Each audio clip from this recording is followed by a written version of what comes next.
Guys একটি ছোট্ট short video নিয়ে চলে এলাম আজকে। আমার চ্যানেলটি ভালো লাগলে লাইক এবং সাবস্ক্রাইব করে দিও।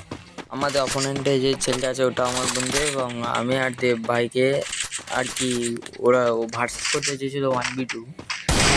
আমি ভার্সেস করতে চাইলাম। এবার চলো বেশি না কথা বলে করা যাক এবং তোমরা দেখতে থাকো।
First Doom.